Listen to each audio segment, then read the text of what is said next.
Halo Pak dan teman-teman. Di sini kami dari kelompok 4. Di sini kami akan mempresentasikan hasil dari diskusi kelompok kami terkait produksi dari tablet kodein. Ada beberapa topik pembahasan dalam video kali ini. Yang pertama itu adalah pengadaan bahan baku, yang kedua adalah alur produksi dan juga fasilitas khusus. Yang ketiga adalah manajemen gudang double lock dan juga pelaporan khusus. Yang keempat ada poten rack. Yang kelima terdiri atas formulasi sediaan, perhitungan dosis dan juga proses pembuatan sediaan. Yang keenam adalah evaluasi mutu dan juga yang terakhir adalah pengolahan limbah. Yang pertama kita masuk pada pengadaan bahan baku, yaitu terdiri dari kualifikasi pemasok yang merupakan proses evaluasi dan persetujuan pemasok bahan baku. Kemudian ada pemeriksaan COA, yang mana ini merupakan dokumen resmi hasil pengujian laboratorium, dan yang ada sistem karantina. Nah, ini merupakan proses penyimpanan sementara bahan baku yang baru diterima. Pertama, kita masuk pada kualifikasi pemasok. Kualifikasi pemasok adalah proses evaluasi dan persetujuan pemasok bahan baku sebelum bahan tersebut dapat digunakan oleh industri farmasi. Tujuan dari kualifikasi pemasok yaitu memilih pemasok yang tepat untuk memastikan obat dan atau bahan obat yang didistribusikan oleh industri farmasi diperoleh dari pemasok yang sah sesuai dengan peraturan perundang-undangan, bermutu baik, dan tidak menimbulkan masalah di kemudian hari. Kualifikasi pemasok merupakan bagian penting dari sistem Good Manufacturing Practice karena kualitas obat sangat bergantung pada kualitas bahan bakunya. Pimpinan PBF bertanggung jawab untuk memberikan persetujuan pemilihan pemasok dan terlibat langsung dalam proses pemilihan pemasok, termasuk dalam berkomunikasi dengan kandidat pemasok. Apoteker bertanggung jawab untuk memberikan masukan-masukan teknis terkait dengan kualifikasi pemasok. Bagian pengadaan bertanggung jawab untuk melakukan proses kualifikasi pemasok sendiri. Selanjutnya kita masuk pada prosedur kualifikasi pemasok. Yang pertama, kualifikasi pemasok dilakukan oleh bagian pengadaan sebelum pemasok dipilih untuk proses pengadaan bahan. Yang kedua, proses kualifikasi dilakukan bersama apoteker penanggung jawab. Yang ketiga, penilaian dilakukan dengan menganalisis profil pemasok menggunakan formulir kualifikasi pemasok. Yang keempat, beberapa kriteria yang diperhatikan dalam kualifikasi pemasok, yaitu yang pertama, pemasok memiliki izin yang masih berlaku sesuai peraturan perundang-undangan. Yang kedua, untuk industri farmasi harus memiliki sertifikat CPOB atau cara produksi obat yang baik, serta menerapkan prinsip CDOB, yaitu cara distribusi obat yang baik. Untuk PBF sendiri, atau pedagang besar farmasi harus memiliki izin PBF dan sertifikat CDOB atau cara distribusi obat yang baik sesuai kategori obat yang disalurkan. Kemudian untuk pemasok bahan obat diperoleh dari luar negeri, pemasok dapat berupa yang pertama produsen bahan obat harus memiliki sertifikat Good Manufacturing Practice atau dokumen setara yang diterbitkan oleh otoritas pengawas obat setempat atau negara lain. Kemudian distributor bahan obat harus memiliki sertifikat Good Distribution Practice yang diterbitkan oleh otoritas pengawas obat setempat atau badan sertifikasi yang diakui. Kemudian distributor yang ditunjuk atau bekerja sama langsung dengan produsen bahan obat. Dan terakhir, distributor yang memiliki kerjasama dengan distributor lain yang memenuhi persyaratan distribusi bahan obat. Kemudian, ada pun beberapa dokumen yang biasanya diperiksa pada kualifikasi pemasok, yaitu sertifikat GMP atau Good Manufacturing Practice, kemudian ada profil perusahaan sendiri, selanjutnya Certificate of Analysis, atau COA, dan ada dokumen Drug Master File, kemudian ada spesifikasi bahan baku, dokumen administratif seperti NPWP, NIB, dan SIPA apoteker penanggung jawab yang harus valid. Selanjutnya, memiliki kemudian dilihat reputasi dari pemasok, baik dari kepatuhan terhadap peraturan perundang-undangan, mutu produk, reputasi pemasok ini bisa dilihat atau dicek dari berita apakah pernah diberitakan pemasok melakukan pelanggaran atau dikenakan sanksi. Kemudian informasi yang dibutuhkan untuk proses pemilihan pemasok sendiri itu bisa didapatkan dari berbagai sumber. baik dari data primer seperti interaksi langsung dengan kandidat pemasok dan melakukan survei, kemudian bisa melalui data sekunder seperti melalui internet, berita, dan lain sebagainya. Kemudian untuk memastikan pemasok telah memenuhi dan menerapkan cara pembuatan obat yang baik atau cara distribusi obat yang baik, produsen obat dan PBF bahan obat wajib melakukan audit kepada pemasok. Nah, audit yang dilakukan untuk memastikan sistem mutu pemasok berjalan dengan baik, yaitu memeriksa fasilitas produksi apakah sesuai dengan peraturan yang berlaku, kemudian untuk memeriksa sistem pengendalian mutu dari pemasok tersebut, selanjutnya sistem dokumentasi seperti standar operasional, selanjutnya sistem traceability bahan baku atau sistem ketelusuran dari bahan baku tersebut, dan melihat bagaimana penyimpanan bahan pada pemasok tersebut. Selanjutnya hasil dari kualifikasi pemasok itu akan dituangkan dalam daftar dan disetujui oleh pimpinan. Kemudian dapat dilanjutkan dengan penyusunan kesepakatan atau kerjasama atau namanya quality agreement. Setelah proses evaluasi selesai, pemasok akan dimasukkan dalam Approved Supplier List atau ASL. Kemudian setelah masuk pada ASL, maka akan dilakukan rekualifikasi pemasok secara berkala dengan memprioritaskan pemasok yang izinnya akan segera berakhir. Jika diperlukan, dapat dilakukan audit kembali terhadap pemasok. Kemudian dilakukan pemeriksaan Certificate of Analysis atau COA. Nah, Certificate of Analysis yang selanjutnya disingkat COA adalah hasil analisa dari bahan awal mengenai sifat kimia, fisis, dan biologis yang dinyatakan secara deskriptif dan numeris spesifikasi yang ditetapkan. COA menunjukkan bahwa bahan baku telah diuji dan memenuhi spesifikasi mutu yang ditetapkan. Nah, isi dari COA sendiri yaitu yang pertama mencantumkan nama bahan baku, kemudian ada nomor batch sendiri, selanjutnya ada tanggal produksi dari bahan baku, tanggal kadaluarsa, kemudian spesifikasi bahan, metode analisis, adanya tercantum pengujian apa yang dilakukan dan juga hasil pengujiannya. Kemudian dicantumkan juga untuk kesimpulannya apakah pass atau fail. Kemudian setelah itu ada tanda tangan ataupun paraf dari analisis yang melakukan pengujian. Selanjutnya untuk parameter pengujian pada COA sendiri itu terdiri dari identifikasi. Nah, ini memastikan bahan sesuai dengan zat yang dimaksud.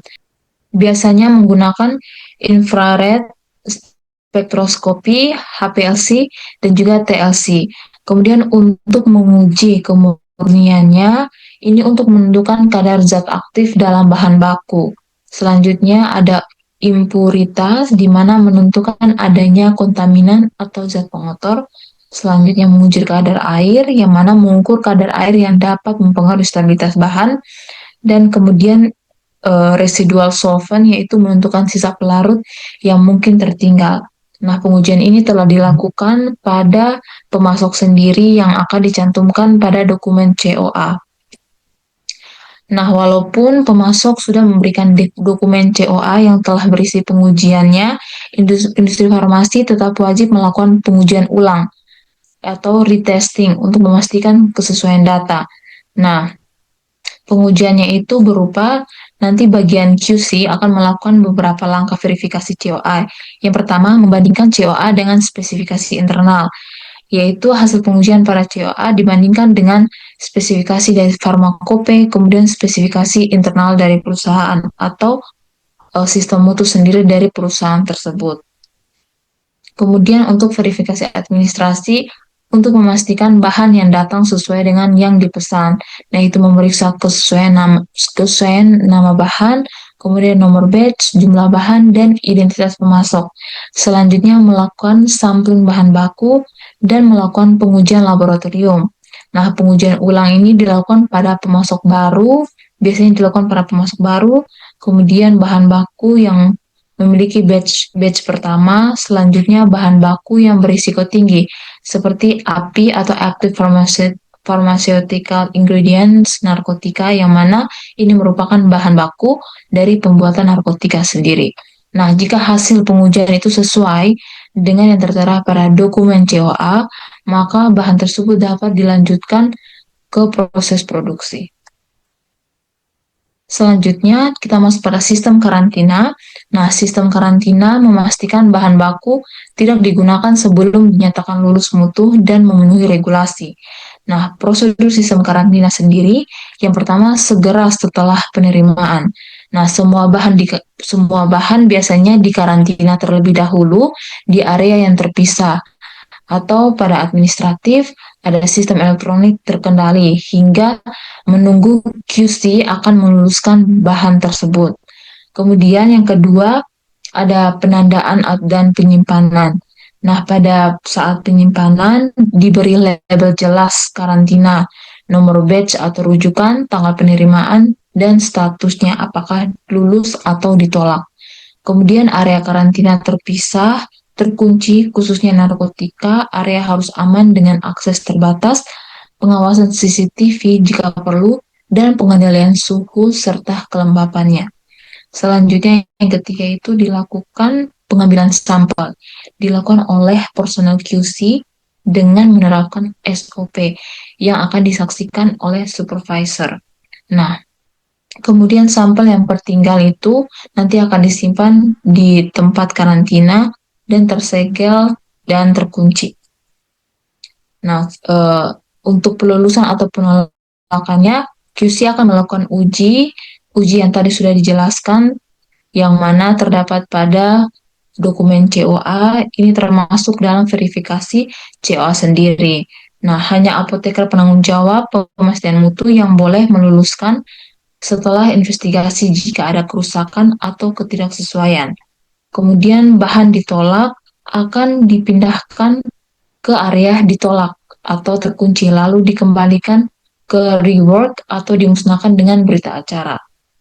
Khusus narkotika, pada aneks 14 cara produksi obat yang baik, penyimpanan karantina harus aman dan terkunci.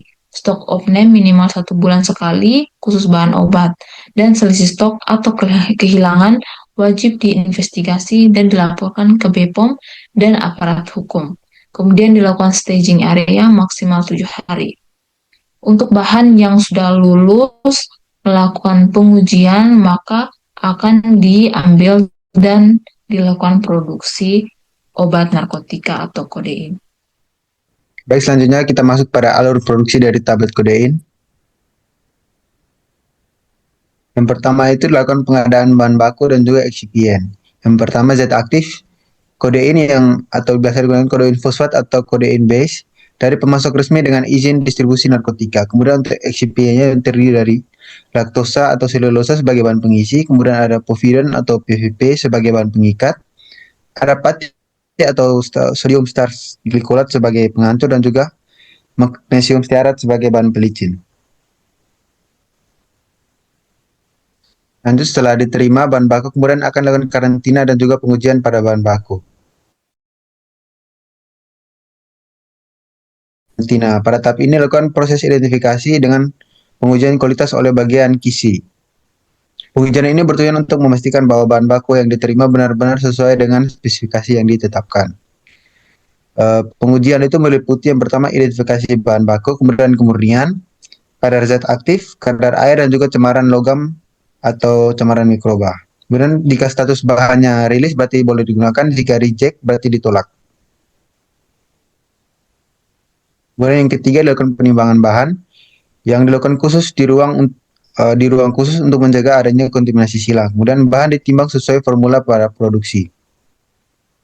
Karena kodein termasuk obat yang harus dikendalikan, hingga pengawasan harus diketat saat dilakukan penimbangan. Kemudian dicatat dalam dokumentasi batch. Yang keempat itu pencampuran dan granulasi, pencampuran awal atau blending. Pencampuran zat aktif dan eksibisien dilakukan untuk menghasilkan campuran serbuk yang homogen, sehingga zat aktif terdistribusi merata dan setiap tablet memiliki dosis yang konsisten atau sama. Kemudian dilakukan granulasi. Setelah pencampuran, dilakukan granulasi untuk meningkatkan sifat alir dan kemampuan kompresi serbuk. Metode yang umum digunakan adalah granulasi basah, yaitu dengan menambahkan larutan pengikat untuk membentuk massa basah yang kemudian diayak menjadi granul berukuran lebih besar dan seragam, sehingga lebih mudah diproses pada tahap selanjutnya. Kemudian pada tahap kelima itu pengeringan dan juga pencampuran akhir, di mana granul basah dikeringkan menggunakan metode yang pertama fluid bed dryer dan juga tray dryer. Untuk tujuannya itu menurunkan kadar air untuk menjaga stabilitas obat. Kemudian granul kemudian diayak kembali untuk memastikan ukuran partikel yang seragam. Selanjutnya dicampur dengan magnesium stearat sebagai pelicin agar granul tidak menempel pada mesin selama proses pengempaan tablet. Tahap keenam itu pengempaan tablet, di mana granul diproses menggunakan mesin tablet press.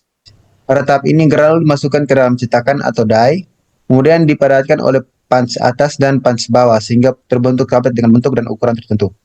Selama proses pengempaan, beberapa parameter penting harus dikontrol melalui sistem in-process control atau IPC untuk memantau yang pertama berat tablet, kedua kekerasan, ketiga ketebalan, dan juga keempat waktu hancur. Kemudian masuk pada tahap ketujuh, yaitu tahap pengemasan, di mana yang pertama itu tablet dikemas dalam blister atau dalam botol. Kemudian kemasan harus melindungi tablet dari cahaya, kelembapan, dan juga kontaminasi. Yang ketiga itu label harus mencantumkan nama obat, dosis, nomor batch, tanggal produksi, dan juga nomor registrasi. Kemudian yang terakhir, sebelum dipasarkan harus dilakukan pengujian produk oleh bagian QC atau quality control, yang dimana yang pertama adalah uji disolusi, kemudian kedua uji kekerasan, kemudian ada uji kerapuhan, uji waktu hancur, uji keseragaman obat, dan juga uji stabilitas untuk menentukan masa kadaluarsa dari obat. Next, kemudian ada fasilitas-fasilitas khusus yang digunakan dalam proses produksi tablet kodein. Yang pertama itu ada gudang narkotika, di mana ruang penyimpanan khusus untuk bahan aktif kodein, kemudian memiliki sistem keamanan tinggi seperti double lock system, dan dilengkapi CCTV, pencatatan stok ketat, dan audit berkala, yang bertujuan untuk menjaga kehilangan dan penyalahgunaan bahan narkotika. Kemudian yang kedua itu ruang dispensing narkotika, yaitu ruang khusus untuk penambahan bahan aktif. Kemudian aksesnya terbatas hanya untuk personal yang berwenang. Yang ketiga itu setiap penggunaan bahan dicatat dalam dokumentasi batch, jumlah bahan, nomor batch, dan juga identitas petugas, yang bertujuan untuk menjaga traceability dan pengawasan penggunaan bahan. Yang ketiga itu ada sistem air handling unit atau disingkat AHU, yaitu sistem pengontrol lingkungan ruang produksi, kemudian mengatur suhu, kelembaban, tekanan udara, dan juga kebersihan udara. Kemudian dilengkapi filter HEPA untuk menyaring partikel dan mikroorganisme. Yang keempat itu laboratorium QC dan QA. Untuk laboratorium QC melakukan pengujian bahan baku, produk antara, dan juga produk jadi menggunakan alat analisis, yaitu kromatografi, spektrofotometer, dan juga uji disolusi. Untuk QA atau quality assurance, memastikan seluruh proses produksi dan dokumentasi memenuhi standar sebelum produk dilepas ke pasaran. Yang berikutnya kita masuk pada manajemen gudang double lock untuk penyimpanan narkotika, psikotropika, prekursor, serta obat-obat tertentu. Double lock system sendiri merupakan metode pengamanan penyimpanan narkotika dan psikotropika menggunakan lemari, ruangan, atau gudang khusus dengan dua kunci berbeda. Untuk tujuan sistem double lock itu yang pertama, menjamin keamanan penyimpanan narkotika dan psikotropika, mencegah penyalahgunaan, kehilangan, dan pencurian obat. Yang ketiga, membatasi akses hanya kepada petugas yang berwenang. Yang keempat, mendukung pengawasan dan pengendalian distribusi obat golongan khusus.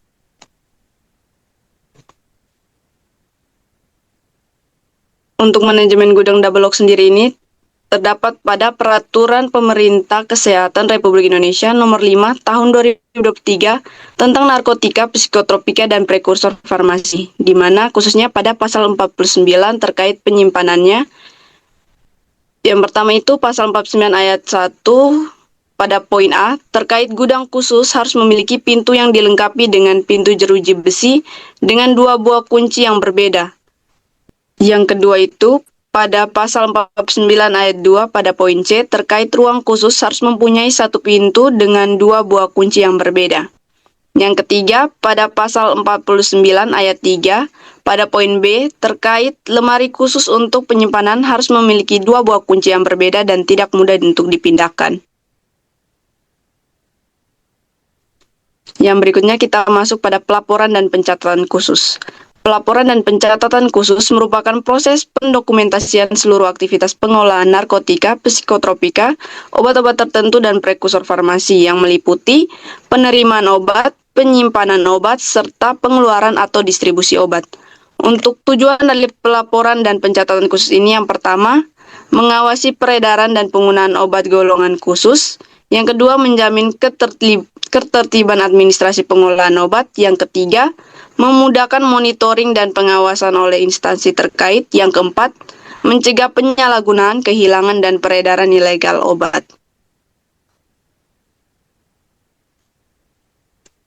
Kewajiban pencatatan dan pelaporan ini telah diatur dalam Peraturan Menteri Kesehatan Republik Indonesia Nomor 5 Tahun 2023 tentang narkotika, psikotropika, dan prekursor farmasi pada pasal 7 ayat 1 di mana data pencatatan dan pelaporan untuk menyusun rencana kebutuhan tahunan narkotika, psikotropika, dan prekursor farmasi terdiri dari yang pertama, rencana kebutuhan dari industri farmasi dan lembaga ilmu pengetahuan. Yang kedua, laporan penggunaan dari fasilitas pelayanan kesehatan dan lembaga ilmu pengetahuan. Yang ketiga, laporan realisasi produksi dan penyaluran dari industri farmasi. Yang keempat, laporan realisasi impor dan ekspor dari importir dan eksportir. Dan yang terakhir, laporan ketersediaan dari instalasi farmasi pemerintah. Selanjutnya masuk pada potent drugs, pengaturan air handling unit. Yang pertama, hubungan air handling unit dengan produksi tablet kodein. Kodein adalah obat golongan opioid yang memiliki efek kuat pada sistem saraf pusat. Pada proses pembuatan tablet seperti penimbangan, pencampuran, granulasi, dan pengempaan dapat terbentuk debu halus serbuk kodein. Debu ini perlu dikendalikan karena yang pertama dapat terhirup oleh pekerja dan berdampak pada kesehatan. Yang kedua dapat menyebabkan kontaminasi silang dengan produk obat lain, termasuk obat paten yang memerlukan pengendalian khusus.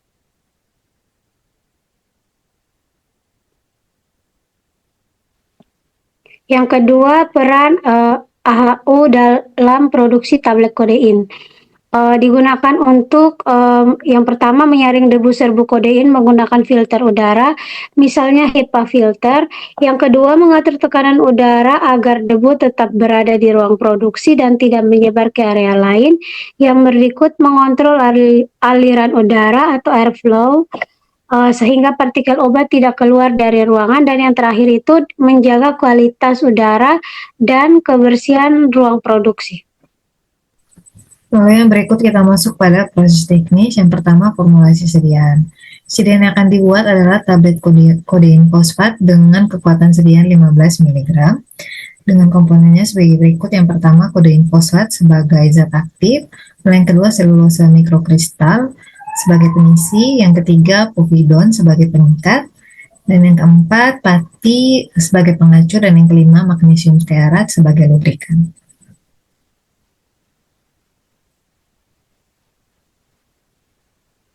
Lalu yang berikut untuk perhitungan dosis, tablet kodein fosfat 15 mg akan diproduksi sebanyak 1 batch, yaitu 1000 tablet, dan dilebihkan sebanyak 10% untuk mengantisipasi kemungkinan pengurangan bahan selama produksi.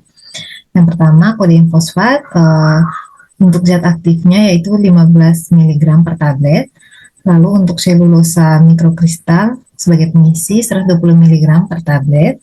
Povidon sebagai pengikat 5 mg per tablet, pati sebagai pengacur 20 mg per tablet, magnesium stearat sebagai lubrikan yaitu 2 mg per tablet. Jadi total bobot tablet yaitu 162 mg. Nah, untuk perhitungan kebutuhan bahan untuk 1100 tablet, yang pertama kodein fosfat ke 15 dikali 1100 menghasilkan 16.500 mg atau 16,5 gram. Lalu untuk selulosa mikrokristal 120 dikali 1.100 menghasilkan 132.000 mg, sehingga menghasilkan 132 gram.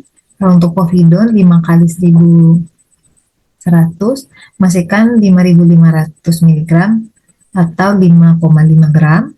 Lalu pati 20 dikali 1.100 sama dengan 22.000 mg, sehingga menghasilkan 22 gram. Magnesium stearat 2 kali 1.100 menghasilkan 2.200 mg atau 2,2 gram.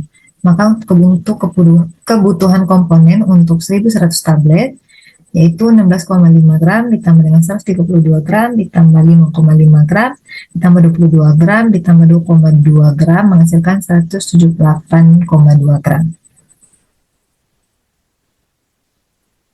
Untuk proses pembuatan sediaan, yang pertama penimbangan bahan. Jadi semua bahan akan ditimbang sesuai dengan hasil perhitungan batch. Untuk bahannya yaitu kodein fosfat, selulosa mikrokristal, povidon, pati, dan magnesium stearat. Penimbangan dilakukan di ruangan dispensing sesuai dengan prosedur CPOB. Lalu yang kedua, pencampuran awal atau dry mixing. Bahan yang dicampurkan terlebih dahulu yaitu kodein fosfat, selulosa mikrokristal, dan sebagian pati. Ini dicampurkan menggunakan mixer sampai homogen, tujuannya untuk memastikan zat aktif tersebar merata. Lalu yang ketiga adalah pembuatan larutan tingkat, yaitu povidon dilarutkan dalam air atau etanol hingga membentuk larutan binder, tujuannya untuk membentuk granul yang kuat. Lalu yang keempat, proses granulasi basah. Larutan povidon akan ditambahkan ke campuran serbuk sambil diaduk hingga berbentuk massa basah yang dapat digranulasi. Tujuannya untuk meningkatkan kohesi partikel dan memperbaiki sifat air serbuk. Yang kelima, pengayakan massa basah. Massa basah akan dilewatkan melalui ayakan, biasanya menggunakan mesh 12-20 untuk membuat granul basah. Lalu dilakukan pengeringan granul, di mana granul basah dikeringkan menggunakan tray dryer atau fluid bed dryer hingga kadar air sesuai spesifikasi. Lalu kemudian dilakukan pengayakan granul kering, di mana granul kering ini akan diayak kembali untuk memperoleh ukuran granul yang seragam. Lalu dilakukan pencampuran akhir, granul dicampur dengan bahan fase luar, yaitu sisa pati, lalu ditambahkan juga dengan magnesium stearat, di mana magnesium stearat ditambahkan di akhir karena berfungsi sebagai lubrikan. Lalu yang kesembilan ada kompresi tablet, di mana granul dimasukkan ke dalam mesin tablet press dan dikompresi menjadi tablet. Lalu dilakukan parameter yang akan dikontrol, yaitu berat tablet, kekerasan tablet, ketebalan dan friabilitas atau kehancuran tablet. Selanjutnya masuk pada evaluasi mutu. Evaluasi mutu merupakan bagian penting dari quality control dalam industri farmasi untuk memastikan obat yang diproduksi memenuhi standar kualitas, keamanan, dan efektivitas. Pengujian mutu dilakukan pada dua tahap utama, yaitu in-process control atau pengujian selama proses produksi, dan finish product testing atau pengujian pada produk jadi. Beberapa parameter pengujian mutu tablet antara lain, yang pertama ada uji disolusi, kemudian keseragaman sediaan, ada uji kerapuhan tablet, uji kekerasan tablet, dan uji waktu hancur. Untuk yang pertama ada in-process control. In-process control adalah pengujian yang dilakukan selama proses produksi untuk memastikan setiap tahapan proses menghasilkan produk yang memenuhi spesifikasi. In-process control pada produksi tablet biasanya dilakukan pada tahap yang pertama granulasi, kemudian pencampuran, kompresi tablet, dan yang terakhir tahap coating. Kemudian parameter yang sering diperiksa dalam in-process control meliputi keseragaman bobot, kekerasan tablet, dan ketebalan tablet. Tujuan in-process control adalah untuk mendeteksi sedini mungkin adanya penyimpangan selama proses produksi, sehingga produk yang tidak memenuhi spesifikasi dapat dicegah sebelum masuk ke tahap pengemasan. Untuk keseragaman bobot tablet atau weight variation, keseragaman bobot merupakan pengujian yang dilakukan selama proses produksi tablet untuk memastikan setiap tablet memiliki bobot yang seragam. Prosedur pengujian, yang pertama ambil 20 tablet secara acak dari hasil produksi, kemudian timbang masing-masing tablet, selanjutnya hitung bobot rata-rata tablet, dan tentukan penyimpangan bobot setiap tablet terhadap bobot rata-rata. Tujuannya untuk mengontrol konsistensi proses produksi tablet, mendeteksi adanya penyimpangan pada mesin tablet atau proses pencampuran granul, mencegah produk yang tidak memenuhi spesifikasi sebelum tahap pengemasan. Kemudian ada uji disolusi, yang mana uji disolusi ini merupakan pengujian untuk menentukan kecepatan dan jumlah zat aktif yang larut dari tablet ke dalam medium cair dalam kondisi tertentu. Pengujian ini penting karena berkaitan dengan bioavailabilitas obat di dalam tubuh. Pada uji ini, tablet dimasukkan ke dalam medium disolusi pada suhu 37 kurang lebih 0,5 derajat Celcius untuk mensimulasikan kondisi saluran pencernaan. Metode yang umum digunakan dalam uji disolusi adalah aparatus 1 atau basket method dan aparatus 2 atau pedal method. Tujuan uji disolusi adalah menilai kualitas formulasi tablet, memastikan konsistensi proses produksi, memprediksi bioavailabilitas obat, dan mengontrol perubahan formulasi atau proses produksi. Kemudian ada uji keseragaman kandungan atau content uniformity. Uji keseragaman kandungan bertujuan untuk memastikan bahwa setiap tablet mengandung jumlah zat aktif yang sama sesuai dengan yang tertera pada label. Proses pengujian, yang pertama ambil 10 tablet secara acak, yang kedua analisis kadar zat aktif dari masing-masing tablet, dan yang ketiga membandingkan hasilnya dengan kadar yang tertera pada label. Tujuannya memastikan dosis obat konsisten, mencegah overdose atau underdose, dan menjamin efektivitas terapi. Kemudian ada uji kerapuhan tablet atau friability test. Uji kerapuhan dilakukan untuk menilai ketahanan tablet terhadap tekanan mekanik selama proses produksi, pengemasan, transportasi, dan distribusi. Prosedur pengujian, yang pertama, ambil tablet dengan berat total sekitar 6,5 gram, bersihkan tablet dari debu, kemudian timbang sebagai bobot awal atau W0, kemudian masukkan ke dalam friabilator, selanjutnya putar sebanyak 100 putaran, dan terakhir timbang kembali sebagai bobot akhir atau W1. Untuk perhitungan dari uji kerapuhan tablet, itu didapat kerapuhan dalam bentuk persen, dengan perhitungannya yaitu bobot awal dikurang bobot akhir per bobot awal dikali 100. Tujuan dari uji kerapuhan tablet ini adalah memastikan tablet tidak mudah pecah, menjaga stabilitas selama distribusi, dan mempertahankan kualitas produk hingga sampai ke pasien.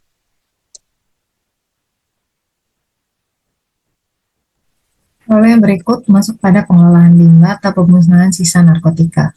Bahan baku narkotika di industri farmasi dimusnahkan apabila yang pertama kadaluarsa, rusak atau tidak memenuhi standar mutu, yang ketiga sisa produksi yang tidak dapat digunakan lagi, yang keempat hasil penarikan kembali atau recall, yang kelima barang bukti yang telah mendapatkan izin pemusnahan. Pemusnahan narkotika, psikotropika atau prekursor farmasi harus dilakukan dengan yang pertama tidak mencemari lingkungan dan yang kedua tidak membahayakan kesehatan masyarakat.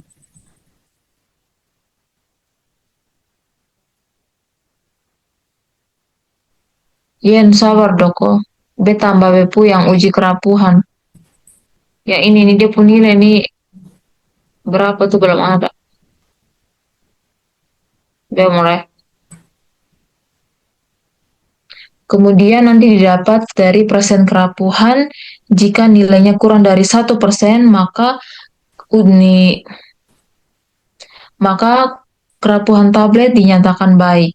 Ataupun menurut Farmakope Indonesia, jika nilainya kurang dari 0,8%, maka kerapuhan dari tablet tersebut dinyatakan baik.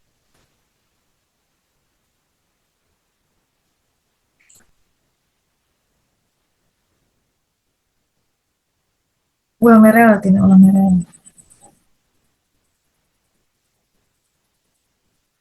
Lalu yang berikutnya kita masuk pada pengelolaan limbah atau pemusnahan sisa narkotika. Bahan baku narkotika di industri farmasi harus dimusnahkan apabila yang pertama kadaluarsa, yang kedua rusak atau tidak memenuhi syarat standar mutu, lalu yang ketiga sisa produksi yang tidak dapat digunakan lagi, yang keempat hasil penarikan kembali atau recall, dan yang kelima barang bukti yang telah mendapatkan izin pemusnahan. Pemusnahan narkotika, psikotropika, dan prekursor farmasi harus dilakukan dengan yang pertama tidak mencemari lingkungan dan yang kedua tidak membahayakan kesehatan masyarakat.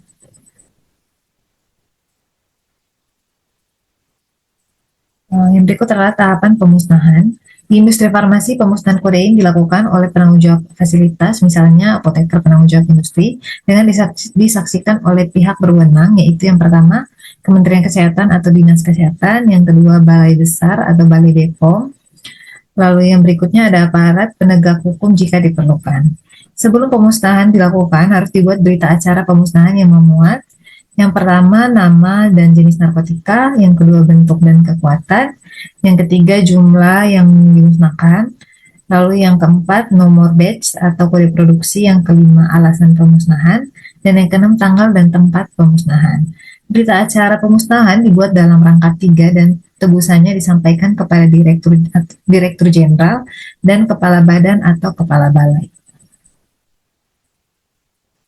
Pemusnahan harus dilakukan dengan metode yang membuat kodein tidak dapat digunakan kembali. Yang pertama, contohnya insinerasi, yaitu kodein dimasukkan ke dalam insinerator dengan suhu tinggi yaitu 800 sampai dengan 1200 derajat Celcius, yang dimana pembakaran dilakukan hingga bahan terurai sempurna. Lalu yang kedua, degradasi kimia jika diperlukan. Bahan dapat dihancurkan dengan reaksi kimia tertentu sebelum dibakar. Metode ini dipilih karena aman dan tidak menimbulkan penyalahgunaan kembali. Lalu setelah selesai, berita acara akan ditandatangani oleh yang pertama penanggung jawab industri farmasi, yang lalu yang berikutnya saksi dari instansi terkait, dan petugas yang melakukan pemusnahan. Dokumen ini telah menjadi bukti legal bahwa narkotika telah dimusnahkan. Lalu yang berikutnya, setelah pemusnahan dilakukan, maka industri farmasi wajib melaporkan pemusnahan kepada Kementerian Kesehatan dan mencatatnya dalam sistem pencatatan narkotika perusahaan.